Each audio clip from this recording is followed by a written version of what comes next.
নমস্কার, max video নতুন একটা ব্লগে আপনাদের সকলকে স্বাগত জানাই। আজ 9th of জুলাই, মঙ্গলবার। এখন বাজে সকাল 10:15। এখন থেকে আমি আমার আজকের ব্লগটা শুরু করছি।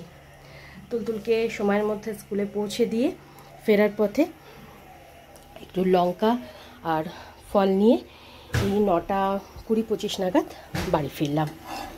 বাড়ি ফিরে হাত মুখ ধুয়ে ড্রেসটা চেঞ্জ করে এখন আমি আমাদের জন্য ব্রেকফাস্টটা বানাচ্ছি। আজকে ব্রেকফাস্টে বানাচ্ছি মুগ ডালের চিলা। এটা ব্যাটারটা রেডি করে নিয়েছি, আর এখানে তুলতুলের বাবার চাটা হচ্ছে। ব্রেকফাস্টটা বানিয়ে তুলতুলের বাবাকে ব্রেকফাস্ট দিয়ে ওদিকে আমার দু একটা কাজ বাকি আছে, ওগুলো সেরে তারপরে আমি স্নানে যাব। এখন বাজে 11টা, আর তখন আমি আমাদের জন্য ব্রেকফাস্ট বানিয়ে তুলতুলের বাবাকে ব্রেকফাস্ট দিয়ে যে কাজগুলো বাকি ছিল সেগুলো সব সেরে স্নানে গেছিলাম। স্নান করে পুজো সেরে যে জামা কাপড়গুলো কেচেছিলাম সেগুলো সব ব্যালকনিতে মেলে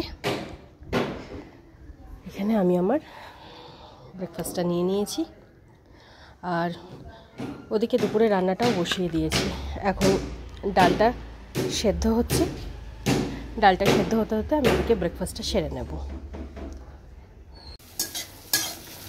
তখন গ্যাসে ডাল সেদ্ধটা বসিয়ে দিয়ে আমি ব্রেকফাস্টটা সেরে নিয়েছি।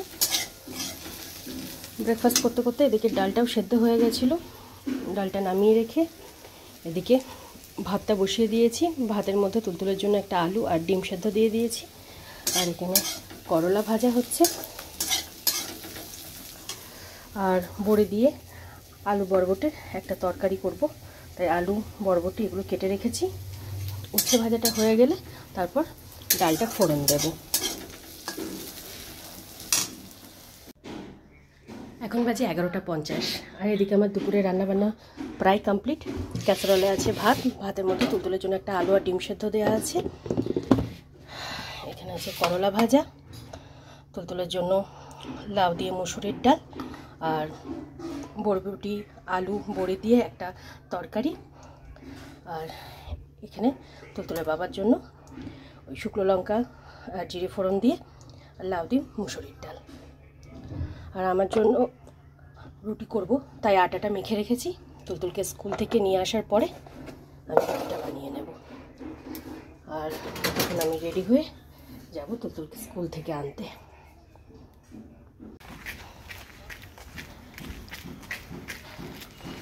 ব্যাগটা দেবে আমাকে মাম্মা? দেবে ব্যাগটা? এখন বাজে 1:45, আর আমরা এই 12:15-20 নাগাদ স্কুল থেকে ফিরলাম। ফিরে দুজনেই হাত মুখ ধুয়ে ড্রেসটা চেঞ্জ করে তুলতুলকে কিছুক্ষণ পর একটু গ্লুকোজের জল খাইয়ে ওকে তেল মালিশ করে দিয়েছি। ও এখন জল নিয়ে একটু খেলা করছে, আর সেই ফাঁকে আমি আমার জন্য দুটো রুটি বানিয়ে নিচ্ছি। দুটো রুটি বানিয়ে তারপর তুলতুলকে স্নান ধান করিয়ে রেডি করে দেব।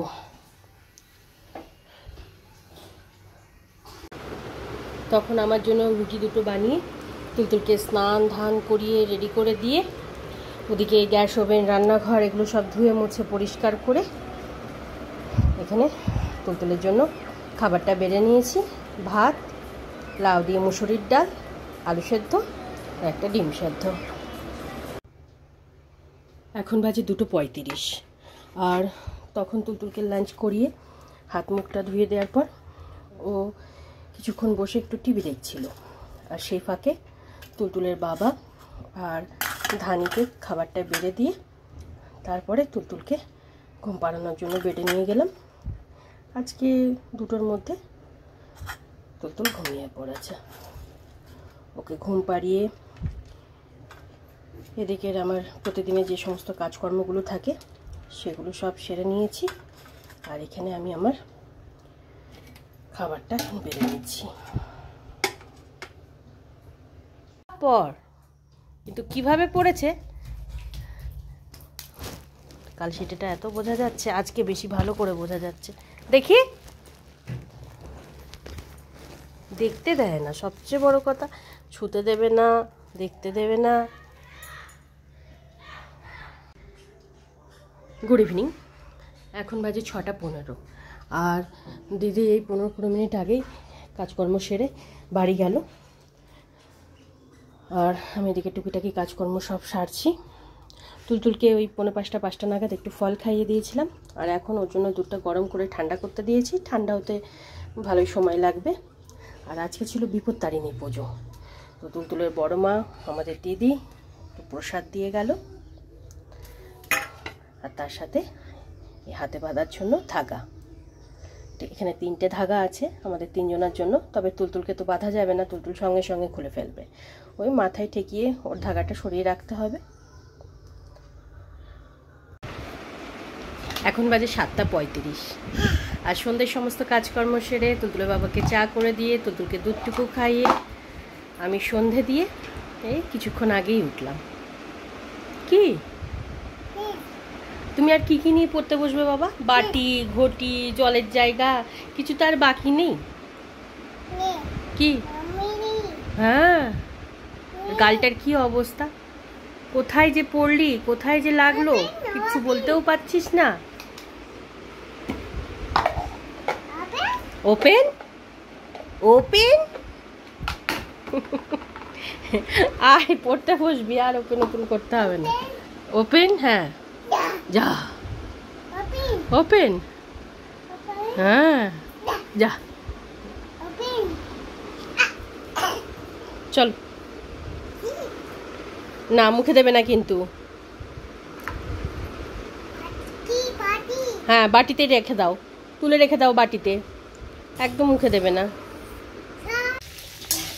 এখন বাজে 9:15, আর তখন তুলতুল স্কুলের হোমওয়ার্কগুলো কমপ্লিট করে একটু পড়াশোনা করলো, আর তারপরে কিছুক্ষণ আমার সাথে খেলাধুলো হলো। আর এখন বাবার সাথে খেলা করছে। স্কুলের ব্যাগপত্র এখনও গোছানো হয়নি। আমি আসলাম আগে রাতে রান্নার দিকে। আজকে আমাদের সকলের জন্য রুটি হবে, তাই আটাটা মেখে রাখলাম। আর এখানে হচ্ছে পেঁয়াজ কাঁচা লঙ্কা দিয়ে আলু ভাজা। তুলতুলকে তো দুধ রুটি খাইয়ে দেবো, আর ধানিকে দই দিয়ে রুটি দিয়ে দেবো খেতে। ওবেলার একটু ডাল রয়ে গেছে, ওই ডালটা আমি খেয়ে নেব।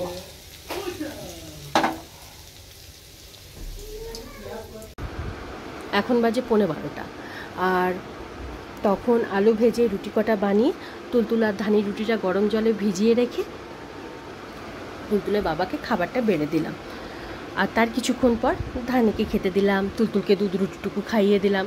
মোটামুটি প্রতিদিনের মতন আজকেও 10টার মধ্যে ওদের 3 জনেরই ডিনার কমপ্লিট হয়ে গেছিলো। আর ডিনারের পর তুলতুলের প্রতিদিনের যে সমস্ত কাজ থাকে সেগুলো সব সেরে আজকে ওকে একটা মেডিসিন খাওয়ানোর ছিল, সেই মেডিসিনটুকু খাইয়ে ওকে ঘুম পাড়ানোর জন্য বেডে নিয়ে আসলাম। আর সেই 10টা 15-20 থেকে আমি চেষ্টা করে যাচ্ছি ওকে ঘুম পাড়ানোর, কিছুতেই ঘুমাচ্ছে না। এতক্ষণ তো লাইট অফ ছিল, এই কিছুক্ষণ আগেই লাইট জ্বাললাম, মানে হঠাৎ করে তুলতুল ভমিটিং করলো, তাই লাইট জ্বাললাম, জেলে ওকে বাইরে নিয়ে গিয়ে হাত মুখটা ধুইয়ে মুছিয়ে আবার ড্রেসটা চেঞ্জ করিয়ে দিলাম। মাঝে মাঝে যে ওর কী হয়, এই ভমিটিংয়ের যে হ্যাবিট, সেটা ওর কিছুতেই যাচ্ছে না। এত সাবধানে রাখি, এত বুঝিয়ে শুনে, মানে খুব বুঝে শুনে খাওয়াই, কিন্তু তারপরেও মানে একঘেয়েমে খাওয়া হয়ে যায়। তারপরেও ভাবি যে না, উল্টোপাল্টা কিছু দেব না। এত সাবধানে রাখার পরেও কী যে হয় মাঝে মাঝে।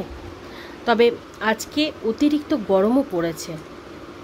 এ কদিন ওয়েদারটা ঠিকঠাক ছিল, গতকালকে থেকে হালকা হালকা রোদ উঠেছিল, আজকে সারাদিনেও বেশ ভালো রোদ ছিল।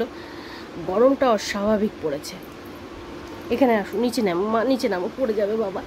আর গতকালকে তুলতুলকে স্কুল থেকে বাড়ি নিয়ে আসার পর প্রতিদিনের মতন হাত মুখটা ধুয়ে ড্রেসটা চেঞ্জ করানোর সময় দেখলাম ওর পিঠটা এই জায়গাটা ছলে গেছে। দেখি মা, এই যে। তো তখন অতটা গুরুত্ব বলতে ওকে জিজ্ঞেস করেছিলাম, ও কিছু বলল না। তারপরে ওকে যেমন জল টল খাওয়াই, সেইটুক জল টল খাইয়ে যেই তেল মালিশ করতে গেলাম, দেখলাম গালে একটা কালশিটের দাগ। এই যে এই দাগটা তো আজকে খুব স্পষ্টভাবে বোঝা যাচ্ছে, কালকে অতটা স্পষ্ট বোঝা যাচ্ছিল না। বোঝা যাচ্ছিল কিন্তু অতটা স্পষ্ট নয়। তো ওকে অনেকবার জিজ্ঞেস করলাম, ও অনেকবার জিজ্ঞেস করার পর, মানে নানান রকমভাবে জিজ্ঞেস করার পর ও বলল যে ও পড়ে গেছে। এবার কিভাবে পড়েছে, কোথায় পড়েছে, সেগুলো তো কিছুই বলতে পারছে না, কারণ তুলতুল এখনও স্পষ্টভাবে ওরমভাবে বলা শেখেনি।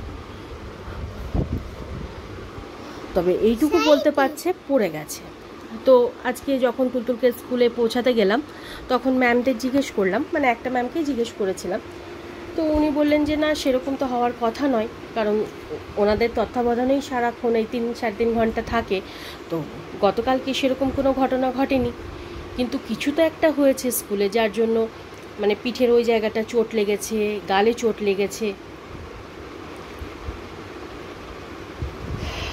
কবে যে ও ঠিকঠাক মানে বলতে পারবে, বোঝাতে পারবে, এখনও বোঝাতে পারছে, কিন্তু কি করে লাগলো আর কোথা থেকে পড়লো সেটা ও ঠিক করে বলতে পারছে না, কিন্তু এটা বলতে পারছে যে ও পড়ে গেছিল।